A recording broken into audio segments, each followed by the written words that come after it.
What's up, nerds? This is a video for electronic people who might be interested in the Line 6 HX Stomp. I know this is primarily known for guitar people. Guitarists, this video isn't for you. This is for us drum machine nerds, our synth heads with their beeps and our boops, because there's not a lot of other things quite in this space other than maybe the Bebo by Poly or the Mod X Duo, but the interfaces are radically different between all three of them.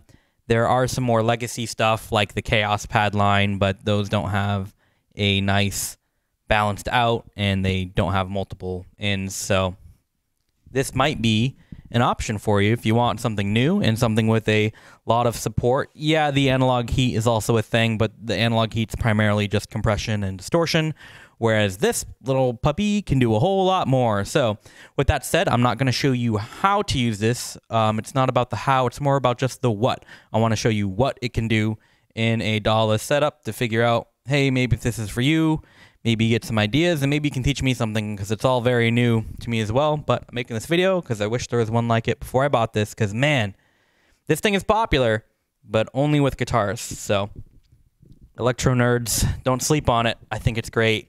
Let's start with the ins and outs. MIDI, full 5-pin, thank goodness. You got the out and through, in. The power is not USB. It's a nice, beefy, proprietary DC brick that I love because I hate USB power.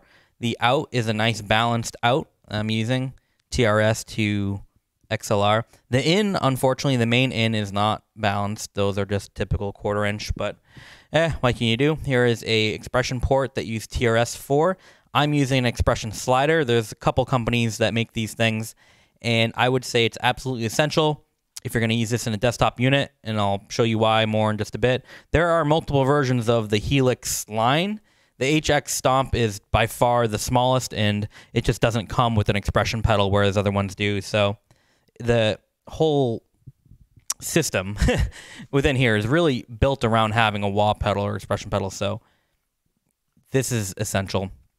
Going here on the right, there are 2 mono ins that are usually panned left and right, but you can actually use the routing on here. If you take up 2 blocks, you can have one be its own instrument and another one be its own instrument. You can split those across your 2 different tracks, so there's a lot of possibility there. The way I'm using this thing with an analog rhythm MK2 is I've got my main outs going in to the main in left and right, and then I dedicated 2 of my little pads, which are off screen, to be their own instruments, and I excluded them from the main out. So now I have one instrument, one mono instrument here, and then another mono instrument here. And so essentially, I've got 3 inputs. I've got a nice stereo input, and I've got 2 mono inputs. All can have independent effects depending on how you're routing it, basically. Or at least you can have 2 different effects chains, and then depending on where you order them, left to right, you could have some shared effects between some and another, and yada yada. The possibilities are endless on that, but let's talk about those effects that are in there and how they might apply to an electronic weirdo such as yourself, you freak. So, sorry, I don't know why I'm being mean right now. Distortions, I don't think these are good for anyone with analog gear, just because it's already so blown out. The distortion built into some of your stuff might be a little bit better. Dynamics, though, there are some compressors on here that are awesome. I mean, this LA Studio compressor alone is freaking amazing. I'd pay $300 just for this. This unit itself, though, is not cheap. This is like a $700 new unit, so that's why it's important to do your research, and that's what I'm trying to help with. EQ, having a 10-band EQ on here is fantastic to have that right there. That will certainly come in handy. The modulation stuff, there's just these are good, especially for using the MIDI clock in. You can have the BPM synced for some of these and get a bit more use out of them. Nothing too crazy though. The delays are nice. The reverb, it's pretty much what you would expect. It's nothing that really blew me away, but it was very, very usable compared to other desktop effects units for reverb, like the Eventide. Sure, there's no comparison. This doesn't get quite that sparkly or amazing, but in conjunction with other stuff, I still think they're pretty good. Most of the pitch synth stuff is only going to work if you're using one mono instrument, so if I'm going to use one of these, it's going to be for an individual instrument on either of these, because if you do it for your main in with everything, it's just going to get real messy, real quick. So the filters, I honestly, I can't quite figure out this category yet. The amps and cabs, a lot of these are guitar amps that are pretty thin because the guitar just doesn't have a whole lot of range, but several of the bass amp effects here are pretty good. Some of these really add some nice boost and they don't really cut out the low. So a few of these amps are freaking awesome. IR stuff, something response, impedance response, I don't know, response, but you can load IRs on here if you care. That's primarily a guitar nerd thing, though. That's not for me. And then finally, the send and returns. This just gives you a bit of a better idea of how you would control your individual parameters for these two ins that you've got there. So with that, you've got 8 blocks for effects thanks to the new 3.1 update. Be sure to update this thing. They've added so much functionality. One of the big reasons why I picked this over the other things is just how huge the community is. Sure, it's a bunch of guitar people, but there's a lot of resources out there, and they're supporting the crap out of this thing. So with that said, you know, you can assign any block that you want on here.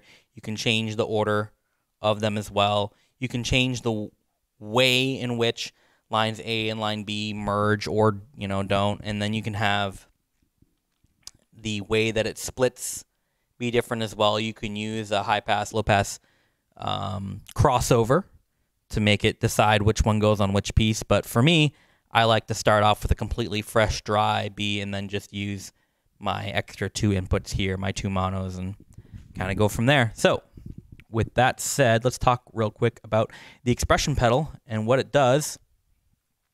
And the short answer is everything.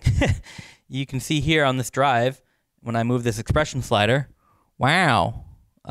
Sorry, it's very tiny text from where the camera is, but you can assign every single parameter to what you want the expression to do. You just hold that, you go to controller expression, and then you can give it its minimum and maximum values. What that means is you can have a negative maximum and a neutral or positive minimum, and you can basically reverse the entire effect. So it can go both ways, which is awesome. And you can have that effect slider change anything on all of these, or have the effect slider ignore certain things. The possibilities of that are absolutely endless. I'll just demonstrate real quick here a patch that I think is interesting. Some delay being added in real time.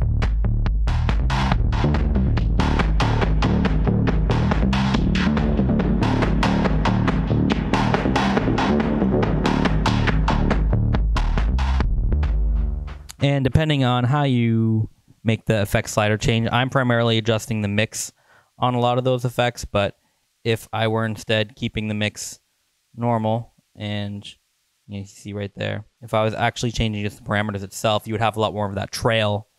When you slide this down, the trail of the effect would keep going. It wouldn't be quite as choppy, which I've started doing in some of my other patches, but I'm still learning. So that is the power of the expression thing. There's just so much you can do there. I can't even begin to scratch the surface. Let's talk about these guys over here, these little dudes, MIDI, CC, and PC. Those are the parameters that it likes to eat up. And PC sounds great. Program change, especially with the Electron gear. At first, I was all excited. I was like, ooh, I'm going to have every single, preset on here be a different pattern. It's going to keep switching every single time, and I'll have so much flexibility. But that is not going to work, primarily because there is a huge audio gap that happens when you're changing presets. I'll demonstrate for you.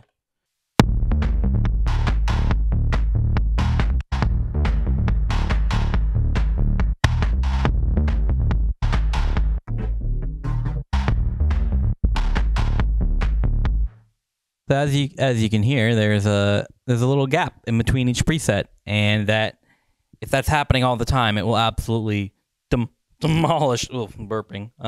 It will demolish your song. So switching presets all the time just ain't gonna work on this little guy.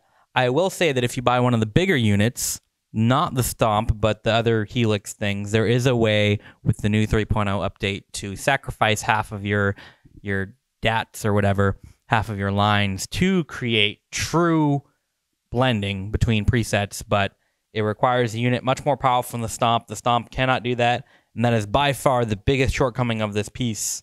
I cannot for the life of me seem to figure out how to work around using it, so there are some solutions, though, if you want to be changing pieces mid-song. In addition to the effects slider, like I demonstrated before, there is something called Snapshot Mode, and basically these 3 settings here can be any number of parameters across your whole pedal board, as it were. So if you want to have your verse and then your chorus and then maybe your solo or whatever, you can do that with snapshots. And if you want to control which snapshot is on or off, you can do that through MIDI CC. Not MIDI note data, but MIDI CC data, which a lot of the Electron gear, such as mine, cannot do. I have no MIDI CC data, so dang.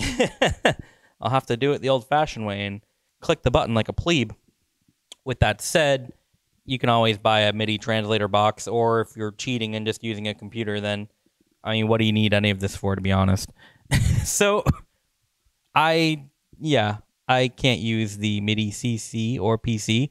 My MIDI is really just controlling my clock, and that's actually still very important with a lot of the delays that are on there. If you're not using a clock sync on your delay, what are you doing, kid?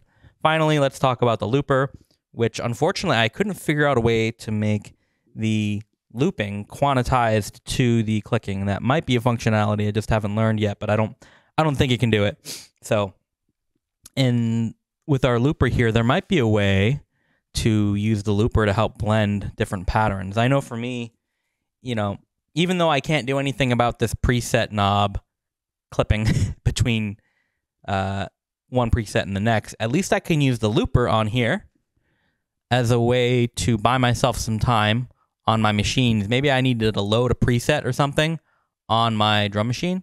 Having a looper on here is awesome. I can just loop the beat for a bit and then do whatever I need to do in the other parts. So let me back up the camera a bit. All right, so now what I'm going to try and demonstrate a little bit is just how you can use the looper as a means to keep something going.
So as you can see, I was able to buy myself plenty of time to do what I need to do over here. You know, I even could have loaded up a whole other preset on there, which is a great tool. But once again, changing on these presets here just it blows everything out. I don't know what to do, honestly, because I want to have a minimal amount of gear. I want this to be my main out. I don't want to have a whole separate line for the sound person to deal with. So with that said, I hope this gave you some ideas. I hope that this maybe helped you decide if the HX Stomp was right for you, or maybe you need one of the big boys, one of the Helix things or something, or you know, if you don't mind computers, the Mod X Duo is certainly the thing of choice for those uber nerds out there, and the Bebo is very enticing as well. Both of those have much more synthesizer capabilities. I didn't need any more synths. I just wanted a really straightforward unit, and it was important to me to not need a computer. So that's my thing. Be nice to drive through people. If you're getting coffee, give a tip. I wish you could tip everyone, but you can't. But you got to keep a couple dollar bills in that glove box. Have a good day.